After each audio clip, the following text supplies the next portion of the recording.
The sound hit me before the meaning did, a muffled gasp, followed by a low moan that wasn't Hayes alone. It came from the upstairs guest room, our guest room. For a moment, my body froze, my hand still clutching the takeout bag that smelled like sesame chicken and betrayal. The laughter stopped. Then the bed squeaked, rhythmic, unmistakable. The air turned viscous, heavy with a sickly sweetness of perfume and sweat. I didn't storm upstairs. I didn't scream. Instead, I stood in the kitchen, staring at the tiled floor until the silence pressed against my eardrums. Something inside me, a soft, loyal part, cracked like a bone under weight. When I finally moved, it was with quiet precision. My feet carried me up the steps I'd painted myself last summer, each creak of the wood now a whisper of mockery. The door was cracked open just enough. Through the narrow slit, I saw my wife, Emily, arch against the dim light, her hair tangled, her face turned towards someone I knew too well. Derek, my best friend since college. Or rather, my ex-best friend. He was the one who stood beside me at our wedding, the one who toasted us as soulmates built from patience and passion. I remember his words now like a cool joke. My throat burned with bile. I wanted to look away, but my eyes refused. My mind screamed for proof, as if seeing would make it real, and real would make it survivable. Emily made a sound I hadn't heard from her in years, one of pleasure, surrender, something raw. I thought she'd forgotten how. I don't know how long I stood there, only that by the time I turned away, I was shaking, not with rage, but with something worse. Emptiness, like the world had gone hollow around me. An hour later, I sat in my car at the edge of town, parked by the lake where Emily and I used to talk about everything. The future, the house, the boring little life she said she wanted. The wind off the water carried the scent of rain and decay. I looked at my reflection in the windshield. 36, thinning hair, tired eyes. Boring, she called me once during a fight. Predictable. Safe. I'd laughed it off then. I thought she was just frustrated. I thought love could survive that kind of cruelty if you gave it time. God, I was wrong. The next morning, she was making pancakes. Like nothing happened. She smiled at me when I came downstairs. Morning, babe. You were out late. Everything okay? Her voice was honey over poison. I wanted to confront her right there.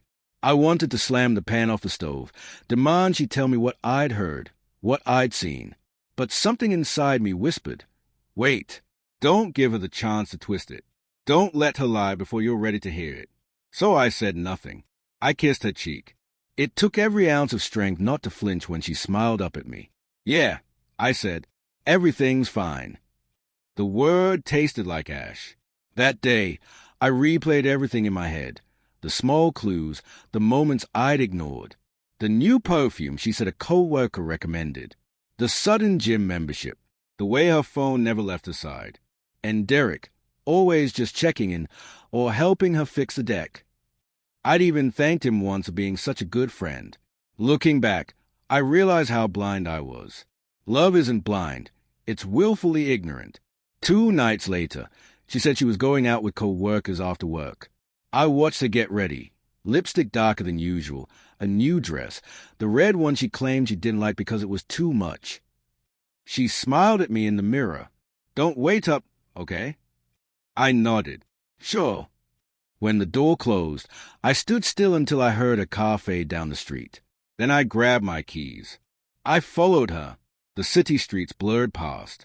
Rain began to fall, thin, cold, steady. She drove not toward the bar she mentioned, but to a small rental property on the west side. Derek's. I parked 2 blocks away and watched from the dark. She didn't knock, just use a key. That detail cut deeper than anything else. A key. She had a key. I don't remember leaving, only the drive back home, my knuckles white against the steering wheel. The house felt different when I walked in, like it wasn't mine anymore, like I was trespassing. Her laughter still echoed in my skull. Derek's hand on her waist, her whispering his name. It played over and over until I thought I'd go mad. I didn't sleep that night. I sat on the couch in the dark, my phone in my hand, scrolling through old photos. Her smile, his arm around my shoulder, the 3 of us camping at Lake Trenton. All those memories, innocent moments now poisoned.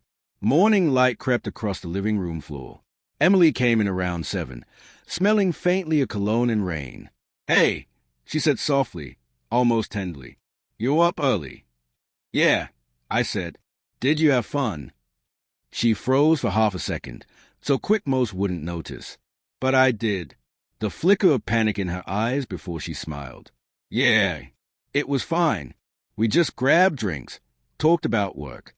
You know." I nodded slowly. "Yeah, I know." I wanted to tell her I knew everything. But something in me, the last shred of pride, wouldn't let me beg for honesty she'd already thrown away. Instead, I decided something quietly, something cold. I would wait, and I would let karma do what it does best. That week, I began gathering pieces. Quietly, patiently. I didn't hack her phone or confront Derek. I simply watched. She left patterns everywhere, receipts, half-truths, subtle changes in tone. Meanwhile, I started documenting. Screenshots of texts I caught glimpses of, mileage on her car, even her sudden ATM withdrawals. And I started something else too. Distance. I stopped filling her coffee cup in the mornings, stopped asking how her day was, stopped existing as a background comfort. At first, she didn't notice. Then she did.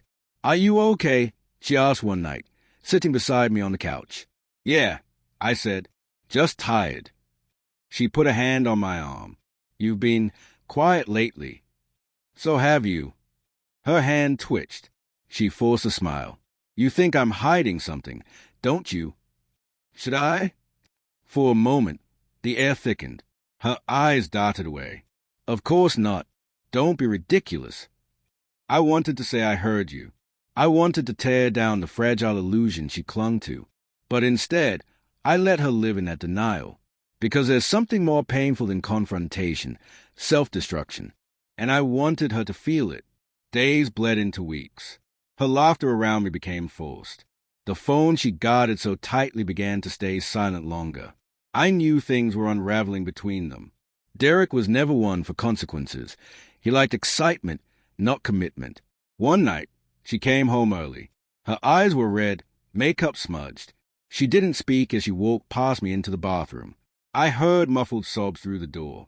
When she finally emerged, she said only, "He ended it." I didn't ask who. She didn't say his name. But we both knew. For the first time in months, she reached for me that night. Her touch was hesitant, almost desperate, like she wanted to erase what she'd done by pretending it never happened. I lay there, eyes open, staring at the ceiling as she whispered, "I'm sorry," against my skin. She thought I was asleep. The next morning, she made coffee for both of us. Her hand trembled as she set my mug down. "I've been thinking," she said carefully. "Maybe we could take a trip. Just us. Somewhere quiet." Her voice wavered. A reconciliation attempt, or distraction from guilt. I nodded slowly, meeting her gaze. "Sure," I said. "Let's do that." And as she smiled, a fragile flicker of relief passing over her face, I knew something she didn't. Her karma hadn't even started yet. Because the truth wasn't the worst thing that could happen to her. Living with what she'd done, while everything she valued slipped away piece by piece, and I was going to make sure she felt every inch of that fall. We drove out on a Friday morning, the kind of day that can't decide whether to be bright or overcast. Emily wore sunglasses even though it was cloudy, her hair tied up, her voice soft and strangely cautious. "This place you picked," she said after an hour of silence. "What's it like?" "Quiet," I told her. "Private. You'll like it." The cabin sat near the edge of Latham Woods, an old family property of mine she'd never visited. 2 bedrooms, a creaking porch, the faint smell of cedar and dust. A lake shimmered in the distance like a piece of glass. When we arrived, she stepped out and stretched, forcing a smile. "It's beautiful," she said. I nodded. "Yeah, it is." For a while, things felt almost normal. We cooked dinner together, opened a bottle of wine, even laughed once or twice. It was strange, the way familiarity can still survive inside ruins. But that night, as rain began tapping on the tin roof, Emily's composure started to crack. She sat at the small kitchen table, staring at her wine glass. "You've been different lately," she said quietly. Colder. Like you're somewhere else. I set my glass down. Maybe I am. She looked up. Are we okay, David? The question landed like a blade. I studied her face, the woman I'd loved, the stranger she'd become. Why wouldn't we be? I asked. Her jaw tightened. Because I can feel you slipping away. You barely touch me. You don't look at me the same. I let out a slow breath. Maybe it's because the person I used to look at isn't there anymore. Her eyes flickered, panic rising. What are you talking about? I didn't raise my voice. I didn't need to. You know what I'm talking about, Emily. Silence. Just the rain and her heartbeat echoing in the room. She looked down, her fingers trembling against the rim of the glass. I don't, I said sharply. Don't lie again. Her breath hitched. For a moment she looked like she might deny it, fight back, turn this into another argument I'd end up apologizing for. But she didn't. The fight drained out of her face. I made a mistake, she whispered. No, I said. A mistake is forgetting to lock the door. A mistake is missing an anniversary. You made a choice. Her lip trembled. It didn't mean anything. I swear, David, I was lost. You'd grown so distant, so boring. The words stopped her cold. Her eyes widened. You heard that? I heard everything, Emily. She stared at me, color draining from her face. How long have you known? Long enough, I said. Long enough to watch you come home from his place and smile at me like nothing happened. Long enough to realize you only cared when he stopped caring back. She pushed back from the table, tears spilling. Please, David, I'm sorry. I didn't. Don't say you didn't mean it. You meant every second of it. You just didn't mean for me to find out. She covered her face, sobbing softly. The sound tore through me, sharp and hollow, but I didn't move to comfort her. Not this time. I'd spent years absorbing her disappointments, her sarcasm, her slow erosion of respect. I told myself it was love, that people change, that marriages bend but don't break. But now, watching her collapse under the weight of her own choices, I finally saw the truth. Some things don't bend. They rot. We didn't speak for the rest of the night. She slept in the guest room. I stayed on the porch, listening to the rain dissolve into the lake. By morning, she looked like a ghost of herself, hair unbrushed, eyes red. She tried to make coffee, but her hands shook too much. I'll get it, I said. She stepped back, silent. When I handed her a mug, she whispered, Are you going to leave me? I didn't answer. She swallowed hard. Please don't. I know I've hurt you, but I can fix this. I'll do anything. I met her gaze, and for the first time in months, I let her see what I really felt. You already did everything, I said, and it can't be undone. Over the next few days, she tried, calls, texts, apologies written on sticky notes left around the house. But guilt doesn't heal what deceit destroys. It only decorates the ruins. Meanwhile, karma began its quiet work. Derek's wife, because yes, there was one, found out. She sent Emily screenshots, threats, and finally, a photo of the two of them together. Derek denied it publicly, told everyone it was Emily who pursued him, that she'd misread their friendship. Emily lost friends. Invitations stopped coming. At work, whispers followed her through the halls. I didn't say a word. Each night she'd sit across from me at the dinner table, searching my face for mercy that wasn't there. I know I deserve this, she said once, but I can't lose you, too. Her voice cracked. I wanted to tell her she already had. But pity, strangely, kept me quiet. Watching her unravel, I realized something I hadn't before. Punishment doesn't always come as fire and fury. Sometimes it's slow erosion, an unending echo of what you destroyed. And I was watching her drown in it. 2 months later, the accident happened. She'd been driving home from work during a thunderstorm. Her car hit black ice on the highway, spun twice, and crashed into the divider. The paramedics said she was lucky, only a broken wrist and a concussion. When I got the call, I didn't feel relief or panic, just numbness. At the hospital, she looked small in the bed, pale under fluorescent light. When she saw me, tears filled her eyes.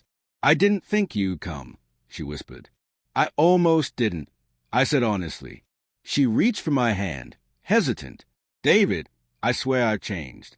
I'll spend the rest of my life proving it. Her fingers brushed mine, and I felt the faintest flicker of the love that used to live there.